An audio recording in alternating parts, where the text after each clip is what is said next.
Okay, I think we will get started. Thank you for all of you who are here in the audience and to all of you who are attending virtually. My name is Dane Kennedy. I'm Professor Emeritus of History, where I taught British and British imperial history, and it's my real pleasure to serve as the moderator for this book talk by Joanna Spear. A brief introduction. Many of you know her well, but Joanna Spear is a research professor at the Elliott School and director of the FAO Regional Skills Sustainment Initiative. She served as director of the Security Policy Studies Program and the National Securities Program at GW. Before joining GW, she was a senior lecturer at the famed War Studies Department at King's College London. She will next year be a Wilson Center Fellow here across town. Yes, it's great news, where she will be launching a new and really interesting project looking at the foreign policies of biopharma firms like Moderna and AstraZeneca. So very timely, as for that matter is her current project, or the project that she'll be talking about today. Her reputation really rests, of course, on her research in international arms trade. And it is the subject of her new book, which is shown right here, The Business of Armaments. And I will hand it over to Joanna.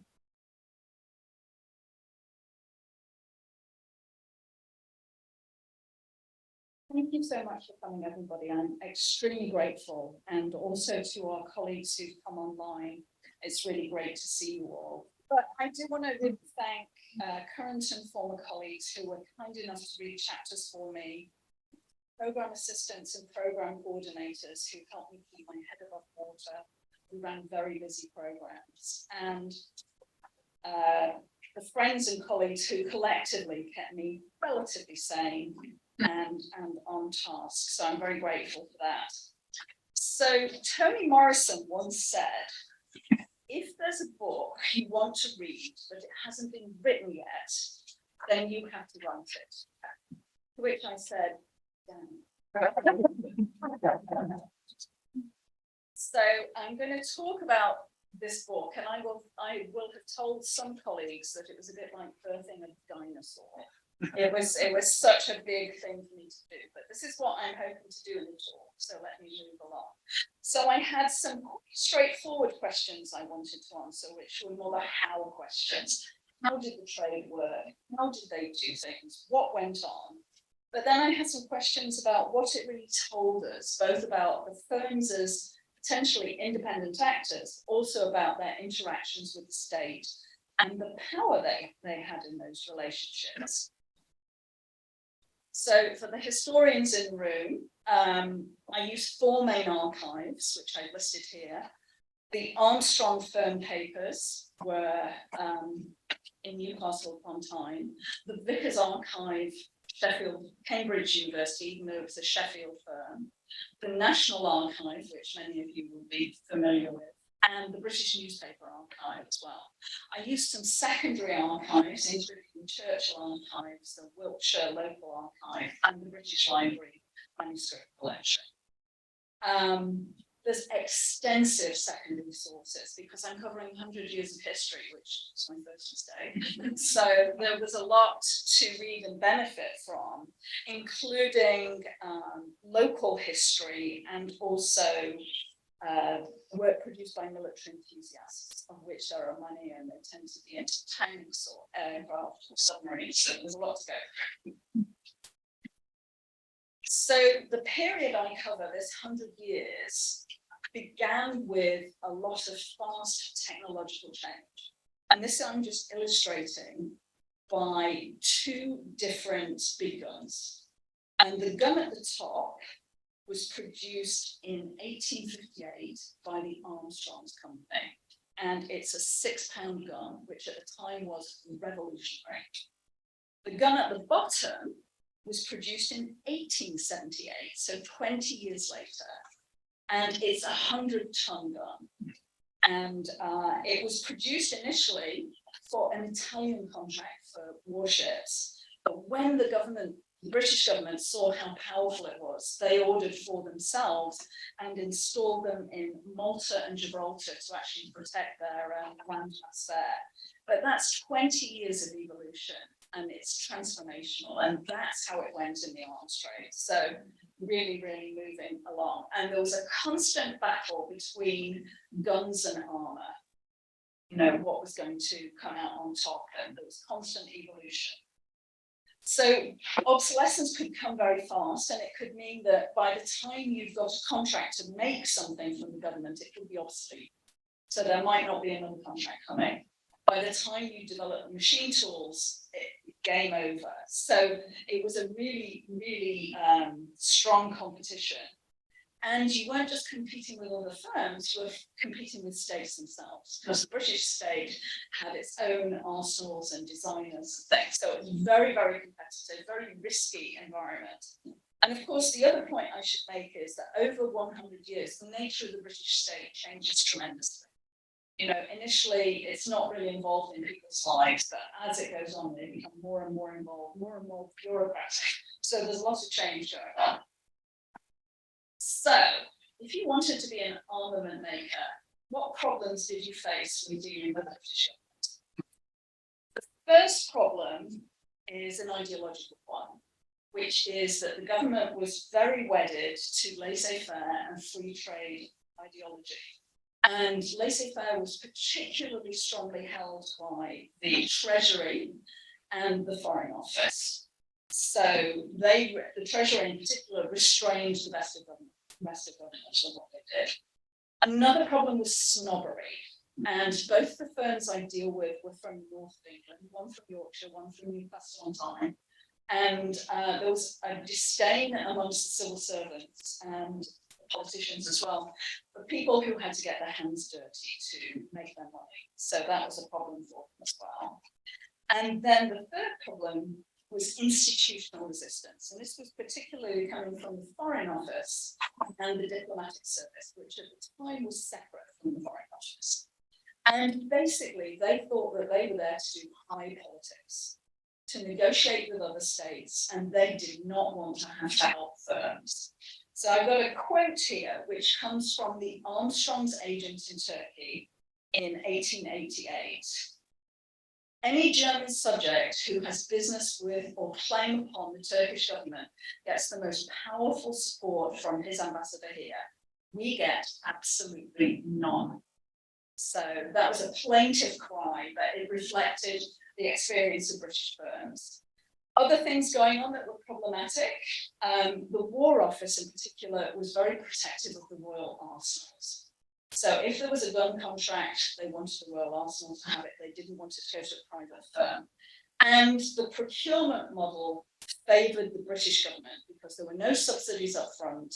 If you were lucky and the government liked the product you produced, they'd give you a contract, but it might only be an experimental contract. So there was a lot of risk involved, whereas in other countries, firms got subsidies and early contracts and things, and this just did not happen. So there's a kind of a heady mix of risk and reward going on for British firms who decided to make their way into the business. So let me tell you a tiny bit about the two firms I looked at. The first firm, the Pioneer. Sorry, I'm not projecting properly. The first firm and the pioneer of it was William Armstrong, and the firm came to be named after him. He was an inventor. He was actually in law in London, but his heart was in engineering. And he actually developed hydraulic engines and cranes, which transformed the British docklands. And in 1854, he was inspired to try and design a new gun for use in the Crimea, where the British guns, they couldn't move them, they couldn't fire properly, there were real problems. And in a matter of 6 weeks, he designed a revolutionary gun, which eventually the War Office took on and bought in 1859. And Armstrong was then brought into government to modernize the royal arsenal so that they could build this gun too. And by 1863, he had done that. And at the same time as Armstrong went into government, his colleagues in Newcastle set up a firm to make these guns for the British government. So they were being made in 2 sites. In 1863, as soon as Sir William had updated the Royal Arsenal, all the contracts to the Ellswick firm were ended. And the government wanted all the equipment back too. So Sir William at that point left government, went back to Newcastle and decided to set up with his colleagues a firm of his own. The problem was that for the next 15 years, they got no orders from the British government. And so reluctantly, on behalf of Sir William, they began to move into the international market. Others were keen, he was not keen. So the origins of them in the international trade were basically this domestic famine. So by 1900, when Sir William passed away, he made Sir when he went into government, he left a very successful business, and it was working in many different areas and still innovating. This picture is from about 1920, so it shows you the product range that Armstrongs had got to. But I would say that the firm, when it lost Sir William, lost some of its innovative edge and management savvy as well. So that's the first of our firms, but the second firm is the one that came to challenge it, and that is Vickers. Now, Vickers initially were milling corn in Sheffield. From there, they moved into making steel, and they revolutionized the way that steel was made to make it more efficient, and did very well. The British government then invited them to start making armor. So they came into the market at the request of the British government. And from there, they moved into guns, ships, submarines, and some of this was done through very clever mergers and acquisitions. It was a family business, so there were 3 different generations of the Vickers family involved, and you'll see 2 of their most early iconic products there. On the one hand, you'll see the Holland submarine. This is the #1 from 1901. Which was to a patent from the Electric Boat Company in America. You might know that name. And Vickers signed eventually a very good agreement with them and made many, many boats initially for Britain and then for other markets. On the other side, you'll see a Maxim gun from about 1886. And this was acquired through acquisition. So, moving out into a new market through acquisition. And around 1908, because at the invitation of the Admiralty, also began to work on airships, so-called lighter than air ships, and also on its own dime began to develop aircraft as well, so heavier than airships. So it was moving into other areas. So the mergers and acquisitions they made often brought them not just products, but also talent too. And this is one piece of the talent. This is Hiram Maxim, inventor of the gun. And Vickers bought that firm in 1897.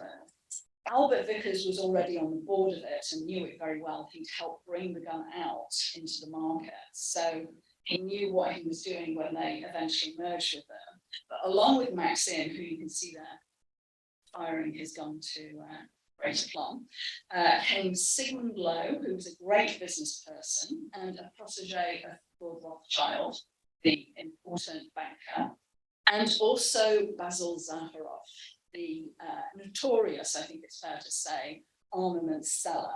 And they all came to Vickers through this connection. And it was also the start of the work with Electric Boat on submarines.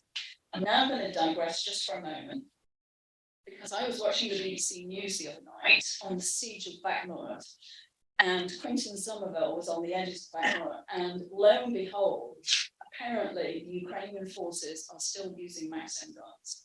Because this gun, I think, looking at the model, I think it's from about 1905. Wow. And they're actually using it in the siege. So that speaks to the longevity and the problems that Ukraine has at the moment in supply lines. And some of what I tell you about the past has echoes for what's going on there in Ukraine, actually. So sorry for the diversion. So Vickers also developed into a very successful firm, and through contracts for submarines and things like that, really, really flourished. And it became the only British firm that could manufacture everything for an advanced warship. Guns, armour, make the ship, everything. You know, even do out the cabins for the officers. So, and that's because it bought the Barrow shipyard. Now, this advert's from about 1912, and it shows you the range of products they had by there.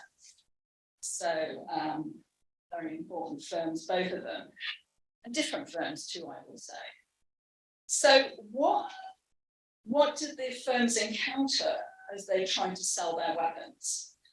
Well, feasts and famines, essentially, and you can read this for yourself, but they go from, you know, having lots of contracts to periods of no contracts whatsoever. And this is particularly true in guns and artillery, because the War Office wanted to ensure that any contracts that were in peacetime went to the Royal Arsenals and not to the private firms. But the consequence was the Royal Arsenals were very out of date. So you had a feast during the Boer War, then you had a recession and a famine, which actually led them to take on lots of international subsidiaries and move into the international market. Then you had this complete crisis of World War I. And just to give you a sense of things, in 1913 to 1914, private firms had made 4 guns for the British government. Now, these guns are massive, they take 6 months to make, only made 4 of them. The first 5 weeks of demand in the First World War was equal to 10 years of guns from private industry in terms of guns and howitzers. So it's an absolute crisis. It's even more of a crisis because Armstrongs and Vickers didn't have factories ready because the government hadn't signaled that they wanted them. So they actually had to build the factories, make the machine tools before they could actually begin to make these monster guns. And the so-called shell crisis of 1915, when British forces didn't have enough ammunition to fight with, was partly, and both private firms and the Royal Ordnance were in this terrible crisis. Neither of them had enough. It was partly as a result of British assumptions about what the war would be like. And one of the assumptions was you wouldn't need a large army to go expeditionary into Europe. They assumed that you didn't need high explosive shells, that shrapnel shells would be fine. And they also assumed it would be a short war. So for a number of reasons, they were behind, therefore the firms were behind. But a lot of the criticism fell on the firms, in public opinion. So this was a real crisis for them. The same happened again in the interwar period, and the slightly better timing in terms of rearmament of World War II. And then the post-war period, there was a slightly less extreme drop-off before the Korean War and things ramped up. So there's constantly, you know, these feasts and famines. So what did the firms try and do? So I inductively went and had a look at the archives and decided that they had a number of strategies and tactics that I could identify. And one of them involved having good relationships with the British government and the British elite, which are not quite the same thing. And Armstrongs in particular became very good at exchanging technical personnel with the Admiralty. So they provided some of the directors of national construction. And Vickers, because it didn't have very good elite connections, became very good at sharing intelligence. So they would pass on what they found from their agents to the British government to try and keep relations. Internationally, they tried to do relationship building, but they used 2 particular tools. One was the so-called ambassador agent, because at that time, the person you sent out couldn't get information from headquarters about what they should do. They just had to do it. So they were very independent and freewheeling. And they also used commissions and bribery. By the way, there's some biscuits at the back. But they liberally used bribery because everybody did. From somebody buying cotton to somebody selling cloth, everybody bribed. They also tried to keep competitors out of the market. And they tried to do this by the clauses they tried to put into contracts with the British government. And also the pleas they made about their need for contracts if they developed something and not having their technology shared with other firms. Not always a successful strategy because the British government wanted more choices, in which case they then moved towards cooperating and even colluding with other firms to keep prices high, to share intelligence. So they put in their own designs, but they'd agree in advance how much they'd charge, so the government couldn't really get a bargain. So there was a lot of, they talk about armament rings. They tend to be more international, but there was definitely cooperation internationally. And then in certain times, they diversified into the international market, into subsidiaries and partnerships, or into new technological or sectoral diversions. So during the interwar period, they moved into civilian building. They tried to make railway, locomotives, sewing machines, you name it, they built it. They didn't do very well, but that was a sectoral diversification. And of course, financing was very important on the international market, and Vickers was particularly good at this. Many of the clients who wanted to buy weapons were also broke. So, you know, you had to actually help them get the funds. And of course, key to anything was innovating. So this chart just tells you some of the evolution of the two firms. It's actually a very stripped down chart because there were loads of mergers, acquisitions, demergers and things like that. But it gives you a sense of, you know, how things were going. But by 1927, in this terrible interwar slump, the firms are in a dreadful state. And there's a forced merger between Armstrongs and Vickers. And there's a study in contrast here because Vickers actually dug themselves out of their problem and were strong enough to actually take over Armstrongs. Armstrongs could not deal with it itself and had to rely on the Bank of England, which was then a private institution, to actually help them out and ensure this merger. And the Bank of England actually didn't want Vickers to be the dominant partner, but they took it and dominated. So this interwar period, as I say, was really, really terrible because the day after the war ended, the British government cancelled every single order it had.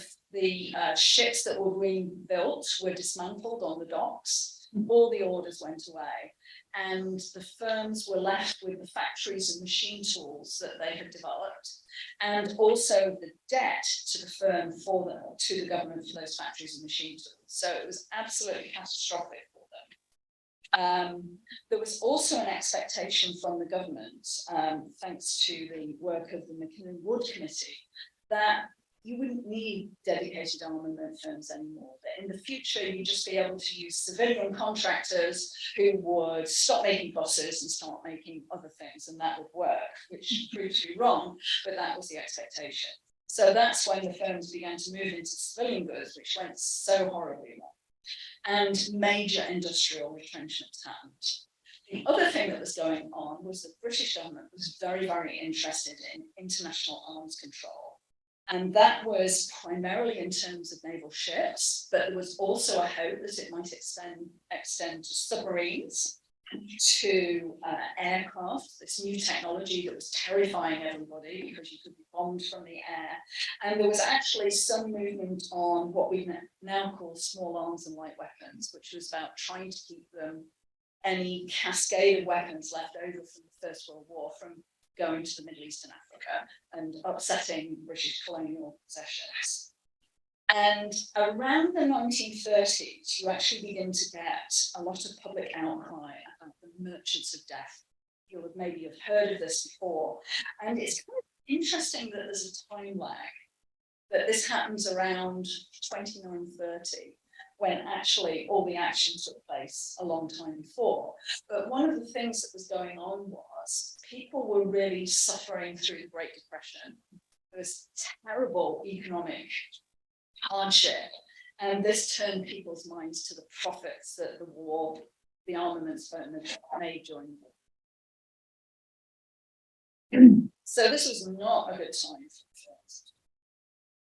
And the outcry about the merchants of death led in the United States to the Nye Committee, which you may have heard of, which were some very famous hearings where people from the armaments trade were brought in to account for what they had done and the profits and things. And even though it was in the US, there was a lot of discussion of Vickers, and none of it was good. So there was a lot of pressure coming in Britain for Britain to do something similar. And there were a number of so-called peace ballots, which were not organized by the government, but by non-governmental organizations. And these put such pressure on the government that the day before the national peace ballot result was due out, the government called for a royal commission. This became the Banks Commission in 1930. And one of the key premises of the commission was that profits were the problem. That if you took profits out of it, the arms trade was okay. So the thing to do was to nationalize arms production, so it wouldn't be about profits anymore. Interestingly, neither the firms nor the state wanted this to happen. And of course, you're beginning to see the shadow of German growth and Nazism at this point. So it's not just theoretically that they're worried, they're actually sincerely worried about this. So the Banks Commission was, for Vickers Armstrongs, it was headed up by the chap on, I guess it's your left-hand side, and that was Charles Craven, who was one of the directors of Vickers at the time, and his performance was absolutely disastrous, really disastrous, because he was a bad combination of flippant and vague. So their initial testimony did not work very well at all. And a lot of interest was on the person in the picture on the right, that is Sir Basil Zaharoff. And one of the questions that Electric Boat had to answer in the Nye Committee was how come Zaharoff's personal commissions were more than Electric Boat was earning on the submarines? So, you know, there was a lot of contestation there. Now, I will say Vickers Armstrongs produced so much evidence to the committee, and a lot of it did not make them look good at all, but they gave it all to the committee. So it was a very good kind of source of information on what went on. Yeah. So during the interwar period, even though Vickers Armstrongs is not the firm it used to be, it's still working on two key technologies. One of them is tanks. They had bought the Carden Lloyd firm in 1928, and the other is aircraft, and they had bought Supermarine also in 1928. And through those acquisitions, they got two key people. So John Carden, who made the tank, the picture you see became the Matilda tank, which was very important for the UK, and R.J. Mitchell, who produced the Spitfire that you see on the other side. So very important. Now, in the book, I do something I can't possibly cover here, which is I talk about the firm's foreign policies. And I did 3 case studies: Latin America, Asia, and the Ottoman Empire. And what you will see is that the relationships which the two firms built lasted generations.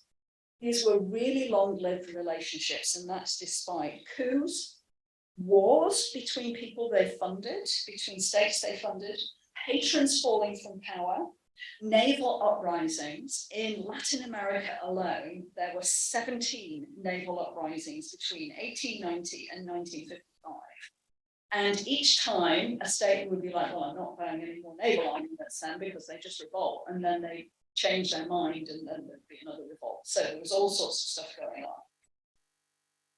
Okay, moving right along. This is a picture from the Battle of the Yalu River in 1894, and you can clearly see an Armstrong gun being used here by the Japanese against Armstrong ships of the Chinese. So, as was common at the time, Armstrongs had sold to both sides. And interestingly, both sides continued to buy from them afterwards. And that was often the case in they'd see another technology and think, oh, I want that too. So the firms really were seen as neutral. Now, I will say that of the firms that the countries I studied, Japan was the only one to go from being a customer to being a developer. That was the one that was a success story. The others were not able to make that leap. So, as I told you, I had some interest in more than just how they did it, but what did it mean? And in particular, I looked at the arc of the relationship between the private firms and the British government and saw it evolving from independence of the firms to interdependence between the firms and the government. But interdependence still gave them some power in that relationship. Now, political scientists may remember that we often talk in terms of three phases of power to talk about how powerful an actor is. And looking at the behaviour of the firms and their interactions with the British government, I did find that the firms had some relational and transactional power in their relationships with the British government, but they did not have agenda setting power, because they had never let the Royal Commission go ahead. If they had that power, they'd have kept it off the agenda. They'd have organised subsidies for themselves. They'd have increased defence budgets. They just couldn't do it. They tried, but they couldn't do it, which means that the third phase of power, like structuring the environment so you only think that that way is possible, they couldn't get near to it. So the legends of the arms trade in terms of relationships with the British government are a bit overdone, I'd say. Now, in doing this book, I kind of fell across some other debates that were going on for this period that I covered. And one of them is a debate about how good British entrepreneurialism is. And there's a particular book by Alfred Chandler called Scale and Scope, which talks about the failures of British entrepreneurialism. But it's interesting, if you look at the case of Armstrongs, you could say that's absolutely the case, that they weren't very entrepreneurial when they went on that. But in the case of Vickers, around the turn of the century, around 1898 to about 1901, they were trying to make a very, very bold move into the American market. And they were working with the Cranch shipyard, and they were trying to take over the Bethlehem steel. And the only thing that blocked them was a newspaper campaign against it. Some of the financing was slow, so there was a big campaign against how bad it would be to have, the evil British taking over this firm. But that was a really bold entrepreneurial move, and I think if it had come off, it might have actually changed some of Chandler's conclusions, really. Another big debate is about the strength of the British state in the interwar period, which pits the declinists like Corelli Barnett against people like David Edgerton, who talk about the strength of the British state. And some of this is actually about the strength of Vickers. And on this, I kind of come out on the side of the declinists in a way, because Vickers was not the firm that it used to be. It's the best that Britain has got, but it's really not in quite the shape it could be. They're terrible in artillery. All the customers are complaining about the quality of the arms. They're out of cycle with the Air Ministry, so when the ministry wants to buy things, they don't have anything. So it wasn't so good. So I think on balance, I kind of side a little bit with the declinists, at least in terms of what was going on at Vickers. And there's also a relatively new book by Catherine Epstein called Torpedo. And she makes the claim that even around the 1890s and beyond, there was a British military industrial complex. And she makes that claim through looking at the Whitehead Torpedo Company, which interestingly, Armstrongs and Vickers both had shares in from about 1906. I do not find persuasive evidence in what I looked at in the Vickers and Armstrongs archives that that was the case. What I actually saw was a lot of contestation, a lot of disputes between firms and the state, a lot of each side trying to, forgive my language, screw over the other. It was not a happy, military industrial complex complex at all. So those are my brief takeaways from other debates, and I'll finish it with this picture, which is just charming, from 1924. It's a lithograph of three figures who at the time were very important in Vickers Armstrongs. And I'm going to stop now and hand over to Dane. So thank you very much.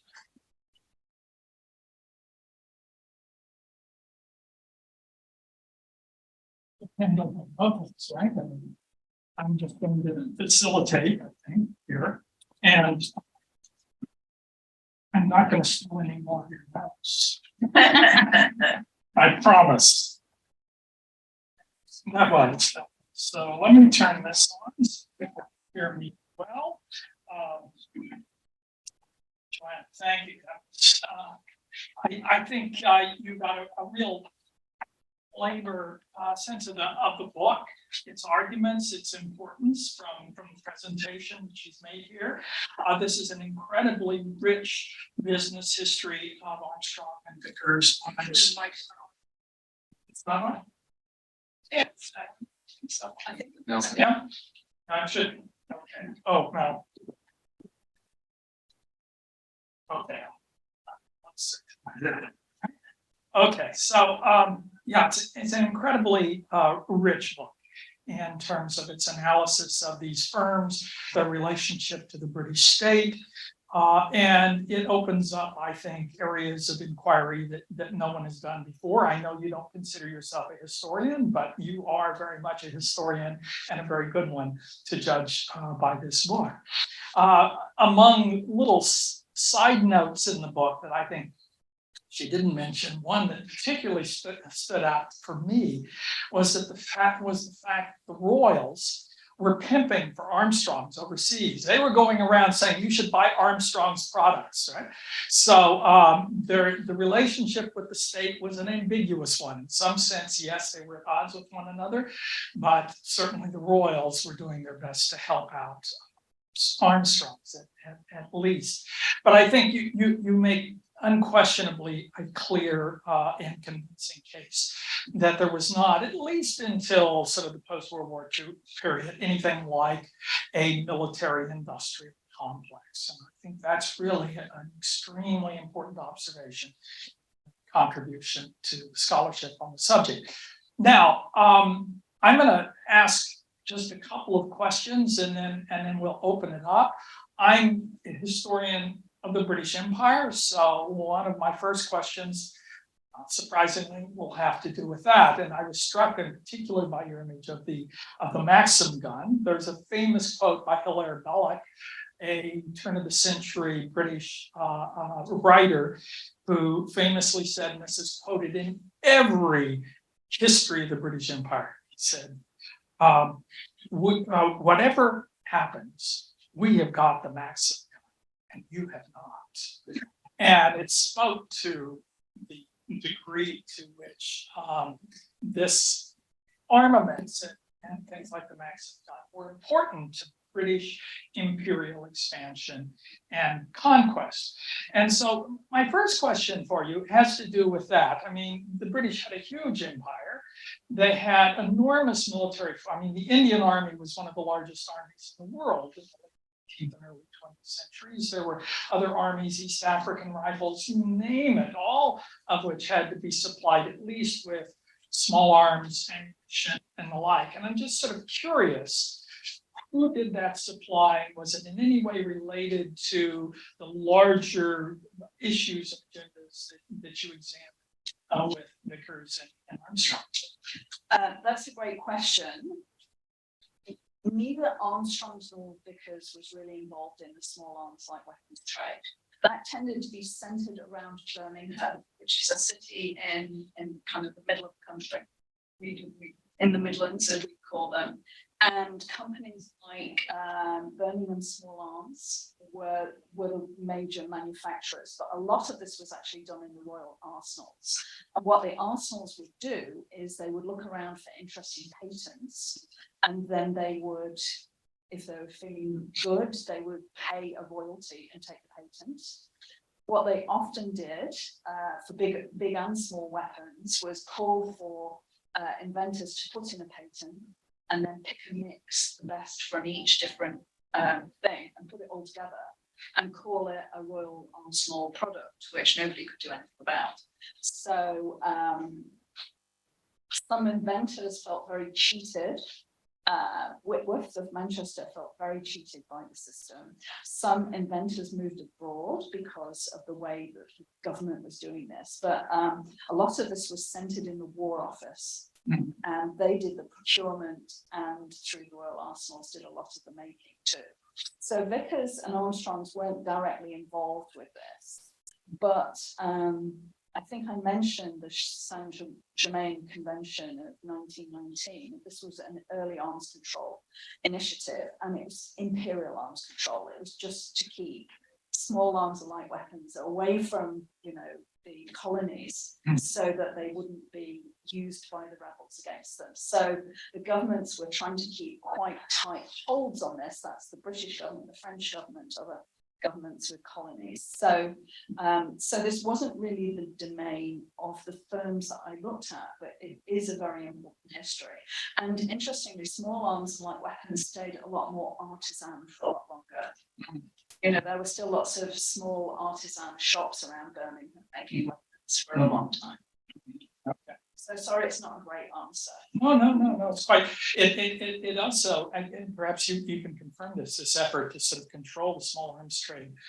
I'm wondering, I know that the Battle of Adwa, in which the Italians fought the Ethiopians and tried to conquer them, failed in 1896 or something like that. One of the reasons they failed was because the Ethiopians had bought lots of Italian arms from Italian arms manufacturers prior to the invasion. So they were very effectively armed. If you had the Maxim gun, in other words, then it would make a big difference. So I can understand that. The other issue that you raised here in your answer, which intrigues me, are the royal arsenals. And it isn't clear to me sort of how big they are, how much they do, but clearly they represent a degree to which the armaments manufacturing was on a certain level already nationalized, right? And I wonder if you could say a bit more about the royal arsenals and exactly how much of armaments were produced by them, and obviously it changes over time. It does change over time, but they're held very dear by the British government as their internal supply, where profits are not involved, where they can guarantee what happens. So members of the military rotate through the royal arsenals. So they're very much part of the British state.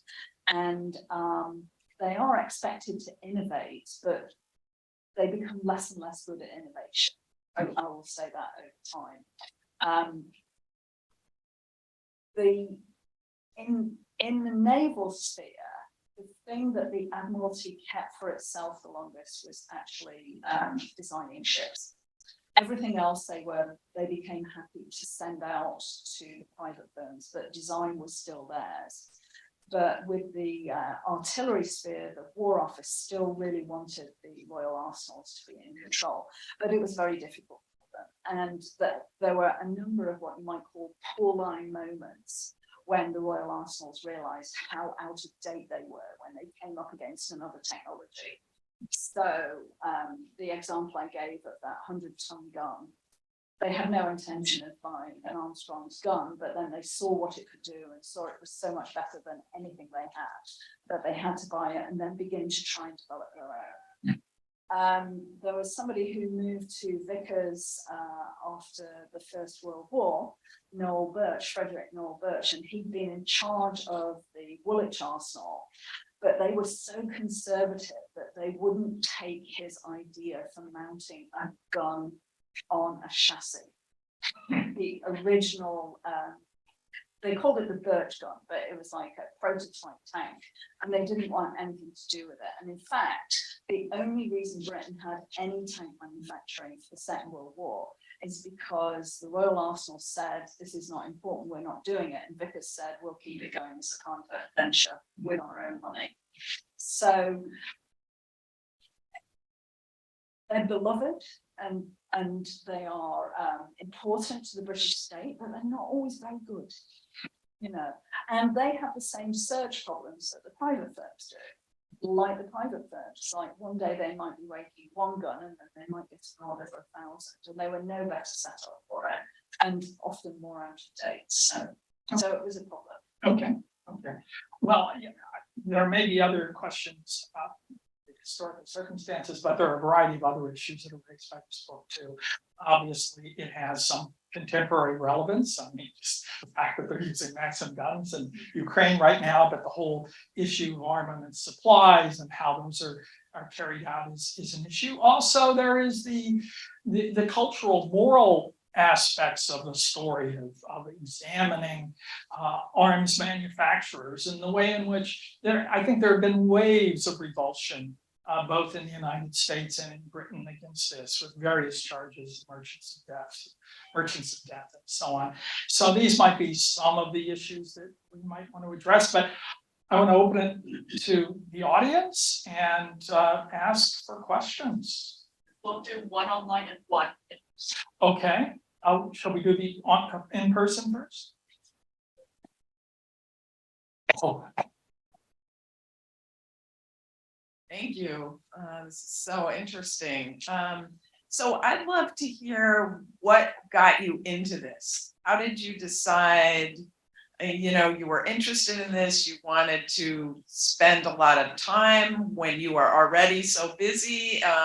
And so something was driving you to understand the story. So I'd love to hear that. Thank you, Hope. So I backed into this, is the honest answer. I'd actually planned to write about contemporary armaments firms and their foreign policies, and two things happened. First of all, I got asked by a British magazine to write an article on corruption in the contemporary arms trade. And when I gave it to them, they said, "That's fantastic, but we can't publish it." Yeah. Because we'll get sued, even though everything was annotated, referenced, cited. When you put it all together, it just looked terrible. So they were like, thank you very much, but no thank you. So I thought, oh, it's interesting for a contemporary book. And then I went to the archives just to have a little look to see what was there, thinking I'd have a history chapter, and then the rest of the book would be contemporary. And I suddenly realized there was all this data there that I could use to actually look at power relations and independence and things. So that's how I got into it. But it did mean that I spent 7 Thanksgivings in a row in the British Archives to, actually get the work done. So, thank you. Thank you. Second question from Professor Paul Williams online, and he writes, "Congratulations on your book. How were these two firms as employers? How many employees did they have? Did they pay their workers well and provide good working conditions? Over time, did the firms get better or worse on these issues?" Thank you. And Paul is one of the many colleagues who was cheering me on as I wrote this book, so I'm most grateful to him. So, in some ways, the firms were for their time quite benevolent towards their workers. That is to say, actually, maybe that's an overstatement thinking about it. They weren't terrible for their times, but they weren't great, is probably a better statement. And Armstrongs in particular, around the 1890s and 1900s, there were some strikes for better pay, and Armstrong would have nothing to do with it. But actually, when the workers didn't ask for things, then Armstrongs tended to give them things.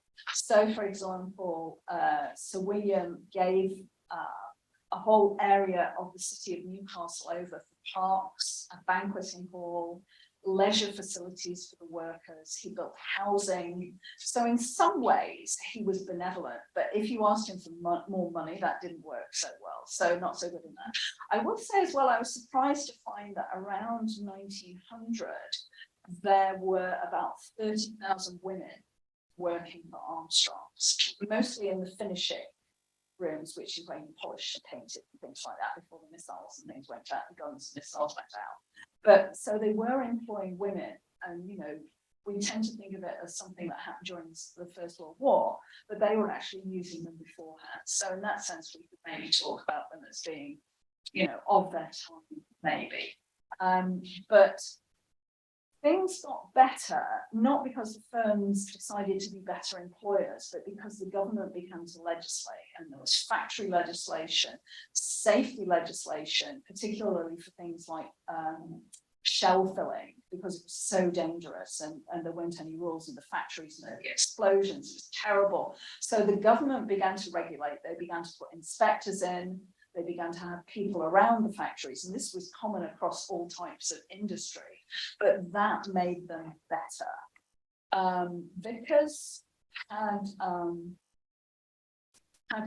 okay relationships, I think, with their workers, because the thing for Vickers was Sheffield was a big industrial city, so people could go and work elsewhere if they weren't treated well. That was slightly less true for Newcastle, I think.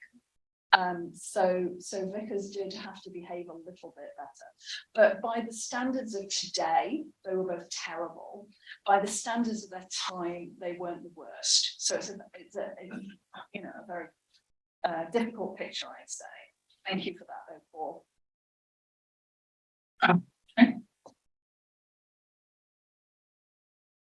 Thank you very much, Jo, for this fascinating research that you've presented.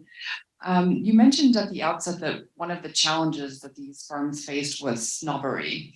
And so I'm wondering if you could speak a little bit about how that evolved, or if it evolved at all over the 100 years that you cover. I know, you know, in many cases, war is actually a great equalizer between men and women. Did that have the same, I mean, did you see a similar transformation in terms of war being an equalizer between the various classes in Britain, and also regarding the firms that were farther north and then the other firms that are in the Midlands or in Birmingham? Thanks. That's a great question. That's a great question, because the situation did change. And I think one of the things that really surprised me as a woman from the north of England was that people from Newcastle were seen as better than people from Sheffield. So Newcastle was this metropolitan city with connections to the royal family and all this kind of thing. And Sheffield was much more conservative, industrial, and less favoured. So that was a surprise for me. So it wasn't like all northern firms were the same. There was differentiations there. That's why Vickers shared intelligence and didn't try and mingle with the elite too much. So that's one thing. It definitely changed over time, because during the First World War, firms lent their personnel to work for the government at no cost. So they put all their top managers into government, and that happened with the Second World War as well. First World War was, as you say, absolutely transformative for British society in all sorts of ways. Lots of old ideas get thrown away, including some ideas about North-South relations, about class and where talent comes from. The thing that lingered into at least the 1930s, which really shocked me, was actually anti-Semitism. So Vickers took talent from wherever they found it, which meant that they had Jewish people working with them, they had Jewish inventors, they had Jewish agents, they had connections to Jews abroad. And in the government archives, you find these snide remarks about this, which, you know, is shocking and unpleasant, but true.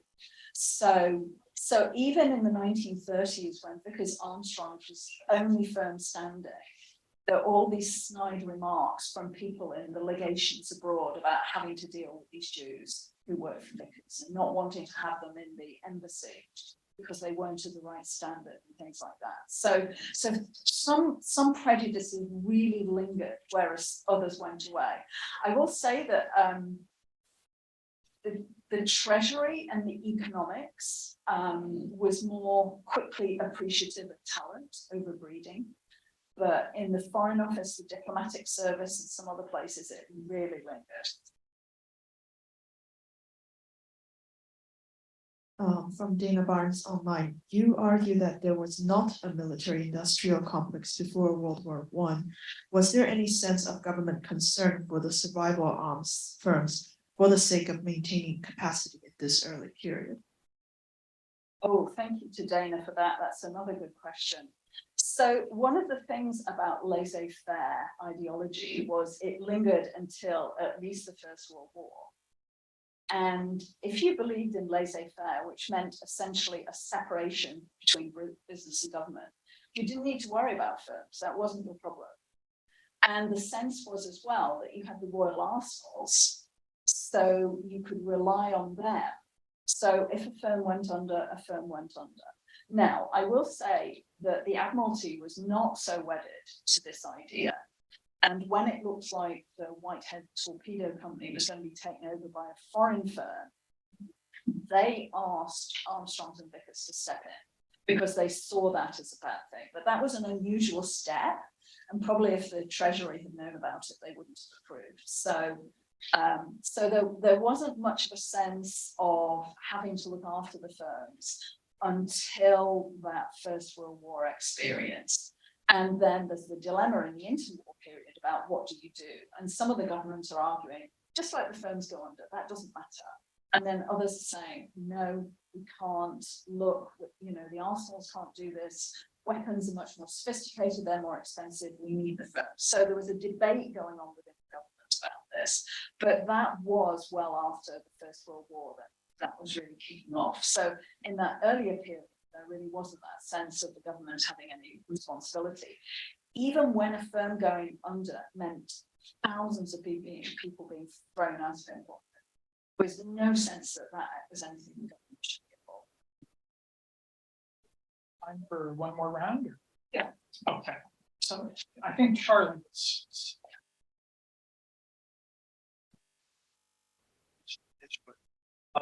Partly in the decade before World War I, it was, I think, on your list of famine. So I was wondering whether the British were involved in a naval competition in that decade. So I'm wondering who was like building the big ships if it wasn't these companies, just a sort of factual question. But since they built ships, why weren't they involved in it? And then just related, I guess it's like partly like Dana's question about the sort of resilience of the country of their capabilities, but it does seem like the bigger problem in this whole story is the British government, which didn't seem to take care of the armory or the firms in a way that would be appropriate to a world in which war was, you know, not uncommon. So I'm just wondering if you had any, I mean, and part of you answered that is the ideology of, you know, let's say fair, but still I'm just get more reflections on that. Thanks. Okay, Charlie, thank you so much for those two questions. So there certainly was a lot of naval arms racing going on in this period.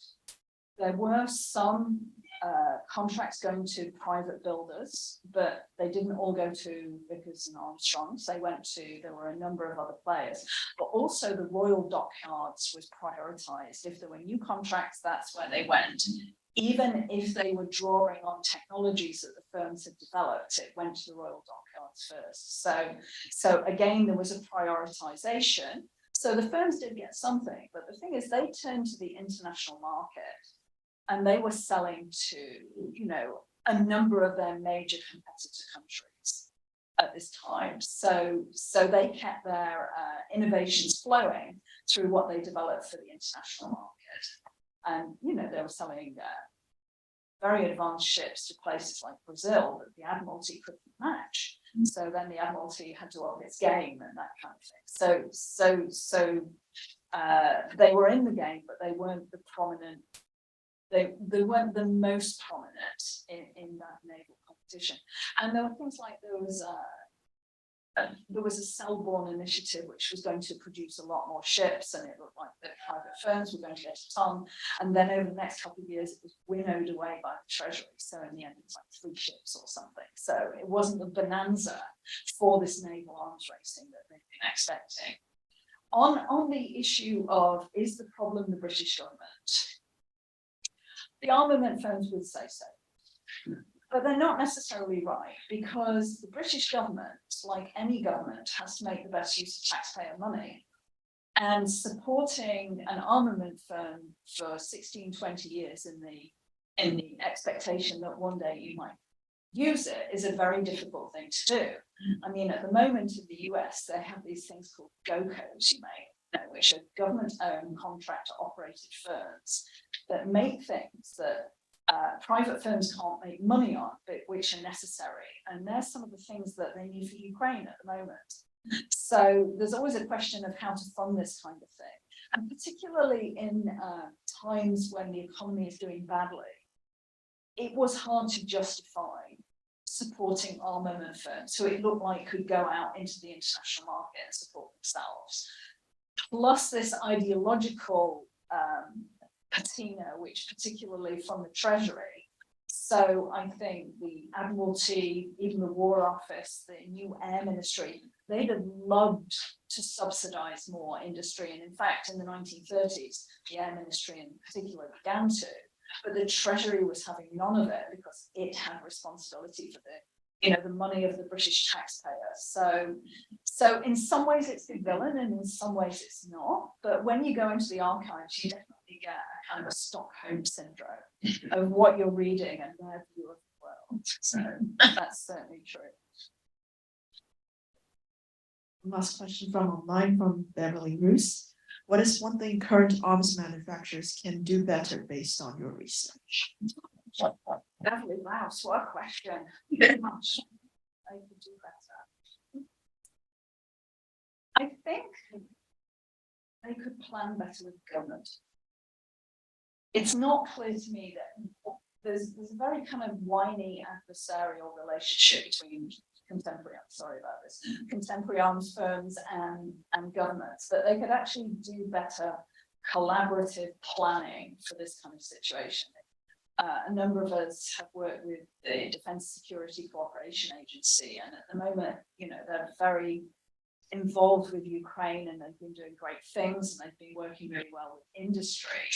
But that's just on Ukraine. On lots of other issues, they're not working so well with industry. They're not planning so well. So, maybe a bit of that kind of shiny happiness from how good it's been on Ukraine could actually be transferred, I think, to some other areas where, government's too slow, industry's too cross, and that kind of thing. So, sorry, not the most happy ending to give you, but I do think, there are echoes from this study for some of the procurement dilemmas that states and firms face, and that's one of the interesting things to come out of this, I think. Unfortunately, I do think we have to end this, but I think, first of all, we all should thank you. It's fabulous.